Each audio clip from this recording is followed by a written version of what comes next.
Okay. Hello, good afternoon. Thank you. Thank you so much for having me here today.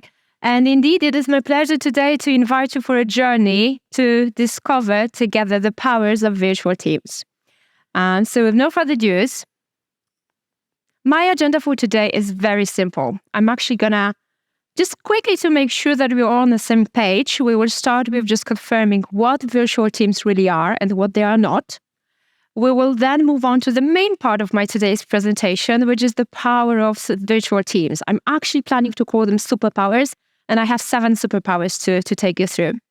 And then, if the time permits, I will want to share with you my personal advices or best practices that I find useful when trying to adopt or fully realize those superpowers with my virtual team. So before I start, there are also 3 call-outs that I want to make. First of all, today we're going to speak about the virtual teams, not the remote work mode. Yes, virtual teams are often working in a remote environment, and that's totally fine, but we have to distinguish between the team type and the work mode. So it's not going to be the discussion whether it's better to work from the office or from home. Not today. Second of all, we are not going to dwell on what happened in 2021 or anticipate another event on this scale and how hard it was for all of us back then. Virtual teams existed before the pandemics. They exist still today, and they're not going anywhere anytime soon. So we're just accepting this as a fact that virtual teams have been with us for a while. And last but not least, today I'm actually going to focus only on the positive sides of the virtual teams. So I'm pretty sure that every person in the room here today can very easily call out 5, if not 10, biggest challenges of being part and working on a virtual team. And frankly speaking, I don't think I can add anything new, fresh, or inspirational to that topic because they're pretty natural. So instead, I'm not even trying to do this. I'm instead planning to focus only on the positive sides, on the unrealized opportunities that come with working on a virtual team. So getting straight into it, virtual teams, sometimes also called as distributed, are often compared to the traditional co-located teams. And I think co-located will be the term I will stick to the most throughout this presentation today. So you may hear me saying that term a few times. And the main differentiator here between the co-located teams and the virtual teams is the physical proximity or the physical distance among the team members. So I'm pretty sure this is no new news to anyone here, but traditional co-located teams, they are the teams that sit in one location and can easily enter the face-to-face relationship anytime they really want, okay? Again, whether they work remotely or from the office, that's a different discussion, but if they want, they can enter the face-to-face relationship pretty quickly. It's different with the distributed teams, so virtual teams, because they have this huge geographical distance very often, okay? Virtual team members can be spread across a country or even different countries. They can sit around the globe, okay? And I'm pretty sure that that's exactly the type of the team that many of us will find ourselves working on. So this is this physical proximity that differentiates the co-located team from the virtual ones. The important thing or why those virtual teams form is the common goal that unites this team. So they have been formed to work towards the common goal. Well, in our case, this is the job that we have to do, the project that we work on. So when you start reading about the virtual teams, there is this concept of the team proximity spectrum that you may have or may have not heard about. Basically, look at the composition of your team as a point on the spectrum. So on one hand, you're going to have a fully 100% co-located teams, all the team members sitting in one office or one geographical location, probably the most preferred way of working to many of us, but not all. On the other side of the spectrum, you are going to see fully virtual teams. So imagine every single team member spread or located somewhere else, okay? Again, doesn't really matter if they're working from home or from the office, but you may have team members spread across the country, few countries, the entire globe, okay? What's the most natural thing or most common nowadays is that you will find yourself and your team somewhere in between those two sides of the spectrum. So I think the most typical setup is that you will have some team members co-located in one location, but the rest of the team will be spread. Maybe there will be few people working in few different locations. Maybe you'll have individuals spread across the globe, okay? But most common type of virtual team nowadays, I dare to say, is somewhere on this line, somewhere in between. So now, I've told you that, let's focus on those superpowers. And I've already told you that I guess I have 7 superpowers to take you through. So let's get straight into it. And just one caveat here is that the superpower selection is my personal choice.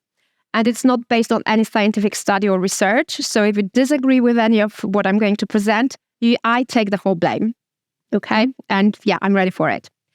And this is a bit smarter towards Jennifer, who earlier today already introduced the concept of resiliency. And I'm going to piggyback on that very heavily today, because that is my first superpower too for virtual teams.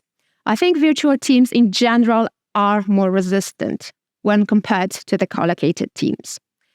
There are 3 layers or 3 dimensions of this resilience that I want to introduce. The first one is what I called an economic resilience. What I mean by that is that, again, probably not the new news to many of you here, but virtual teams, especially the ones spread across the globe, tend to have much more financially attractive headcount model. Because we know that some locations are just more financially attractive for companies than the other ones, okay? And it's not only US who is an not attractive financially location or an expensive one. There's plenty of them in Europe too. So the more countries you spread across, this headcount model might be financially more beneficial to the company. This is why often those virtual teams are just easier to scale. Or they may also, not necessarily that's going to be always the rule, but they may also be more resilient to layoffs. Again, my personal observation from my current company only. The second resiliency type is the resilience to change. I will make a statement that virtual teams are likely to accept the change much quicker and easier when compared to the co-located teams. And maybe it's because of the simple fact that people do not sit together, so they don't discuss it, they don't dwell on this change that much, having a morning coffee every single day.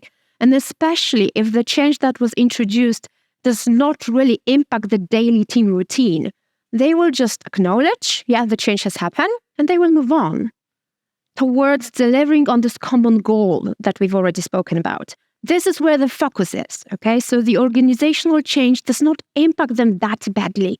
If their end goal, this common goal that unites the team has not changed drastically, they will just acknowledge, accept, and move on.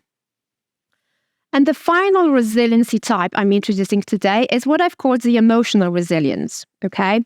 And I actually like this one that much that I have decided to promote it to the standalone superpower number 2, so the emotional resilience of virtual teams. What I mean by that? Very often this is held against the virtual teams, that they lack this intimacy, those relations between the team members, okay? So this is one of the most common challenges of virtual teams. But where we have challenges, there are also opportunities. And if you are a team manager or a team leader, I'm pretty sure that you will agree that when you have a group of people sat together, conflicts will appear. It's just inevitable. It's a matter of time, but this is just a human nature. Some team members will like each other more, some will like each other less, but sooner or later there will be some interpersonal conflicts that will appear in your team. You don't get it with virtual teams, or you get it in a much lower scale because people don't sit together, okay? So virtual teams, this is where the beauty is. They're so raw, so stripped of this additional emotional luggage, and therefore so much lighter.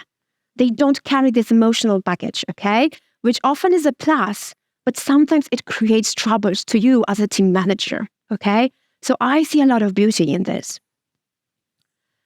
Another superpower is trust. And what I mean by this is that I think virtual teams have much higher entry threshold of trust when compared to co-located teams. And this is also the natural consequence of the fact that, you don't sit together, okay? So not all of your team members, your team peers, colleagues, or maybe your manager is not co-located with you. So they don't really see you in action, okay? So they need to have the trust in you from day one that you will deliver on your promise that you will get your job done. They need to have this trust. Trust is a big thing. And of course, trust can be very easily lost, okay?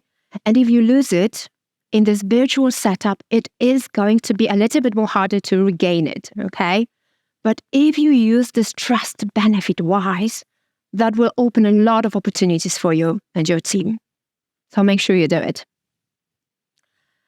Right, another of my favorite ones. Virtual teams are much more results-driven.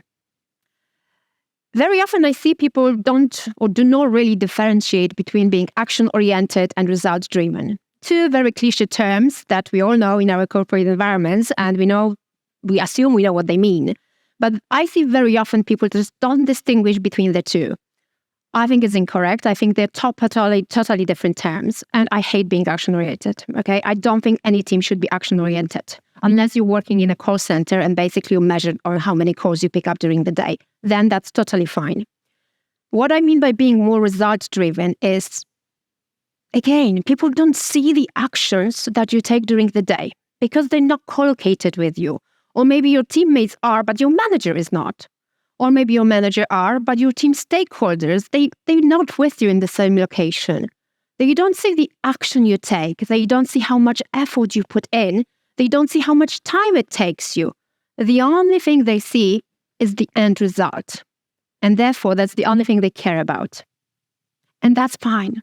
So virtual teams, because they know it, okay, they work smart. They do not necessarily need to work hard to get the same end result, but they will find the way to work smart. And therefore, they might be on a good way to be more effective because they know they have to deliver on the end result and they will focus on it and on it solely. It's going to be a big understatement to say that virtual teams may be much more diverse when compared to the collocated team. And another smart was Jennifer, who've already introduced the diversity or promoted the diverse teams today. But I do want to pay your attention today to the different diversity type, to the type that we do not often openly talk about that much in our environments, in our workplaces, which is the neurodiversity and neurodivergent talent pool. What I mean by neurodivergent talent pool, so these are people who present different intelligence type. This might be people with an autism spectrum, Asperger syndrome, attention disorder, or attention deficit, dyslexia. So those people present a different intelligence type. They may have some neurological condition preventing them from applying for the regular job posting that we have, or preventing them from attending the interview, because those people have some constraints, may have some constraints, especially on the social side or social skill side. And I do happen to have a neurodivergent kid at home, and I see those struggles daily. So especially with everything that involves the social context, those people may struggle more than you and me, okay? And it's just not coming natural to them. It's not their fault. They see a world a little different. But if we want to promote a true diversity in our teams, we as companies need to make this proactive effort to encourage and invite this neurodivergent talent and make some adjustments too, okay? Because neurodivergent people may require some special adjustment in your workplaces. I think as an industry, we have a long way to go to learn how to effectively serve and explore the neurodivergent talent pool, but I think this is the future. So if you are ever lucky to successfully source and hire a neurodivergent talent to your team, that's really going to take you a long way. Appreciate that a lot. But you are much more likely to do it if you're working in a virtual setup, because virtual setup might just be easier to cope for a neurodivergent person when compared to the traditional collocated setup. Remember that. Virtual teams give you a place to hide, and this for sure needs a word of explanation. So, as we go through our lives, we become grown-ups, okay? As we progress in our careers, we often encounter some troubles. We come across troubles. Sometimes they're minor and they do not really impact on your work performance. But sometimes they grow, they become a really heavy burden that you need to carry to work with you. and they really do start to impact your performance in work, okay? I've been in this place once, and I'm not shy to admit it. And I have taken some dedicated time off to just get my stuff together because I needed to. But because of the fact that I actually worked on a virtual team setup, I needed just 2 weeks, and then I've decided that I'm ready to go back to work. My fight was not over, but I was ready to go back to work because I knew that even if I need to go to the office, I will just meet a limited number of people, not my whole team, okay? Because I have very few people working in one location with me in Krakow. So I was ready for this move. But that was only because I was working in a virtual team setup and I had this luxury to hide still at work, when at work, okay?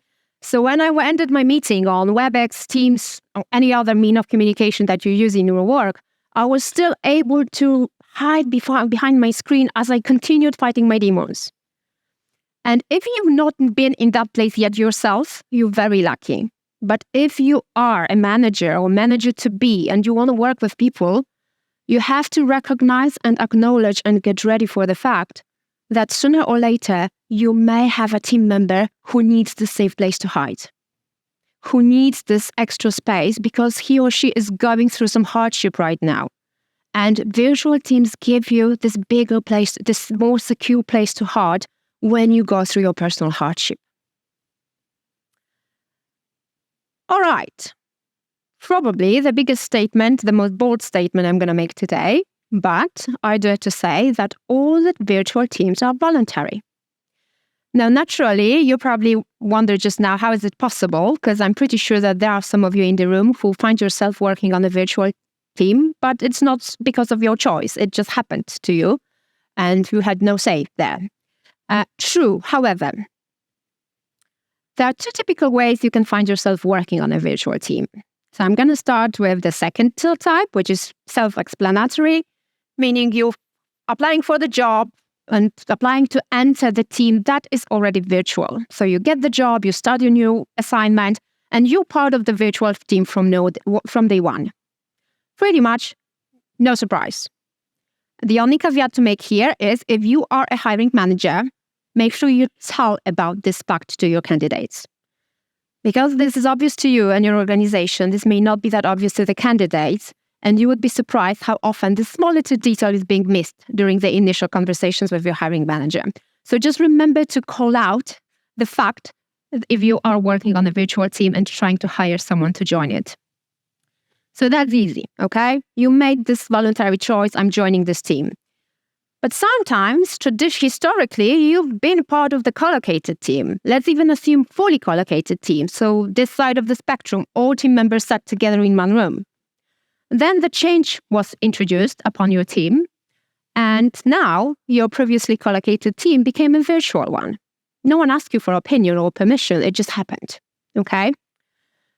But this is where I would say the regular change management cycle applies. And change management is a topic for entirely different discussion, if not the whole conference. But if you're familiar with the basics of change management, I'm sure you'll know that there are different phases that people accepting the change go through. Okay? So there are those different phases, but in the end of each phase, and the end of the phase, and the end of all those phases, there is a decision point. And it's a decision that you need to make yourself. The decision is, are you ready to accept the change and move on? In this, our case, now being part of a virtual team, or are you not? And you're making a voluntary decision to leave.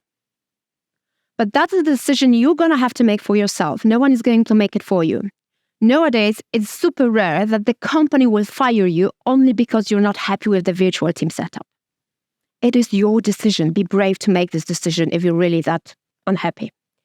But if you decide to stay on this newly formed virtual team, it's your voluntary decision.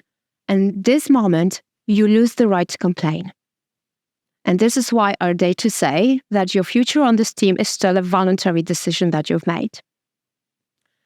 All right, so these were my 7 powers of virtual teams. Now we've got a couple of minutes left, so very quickly I wanted to, I'm not going to be able to talk you through all the advices or good practices that I try to apply in my organization, But there are the key 4 buzzwords that I want to make you familiar with.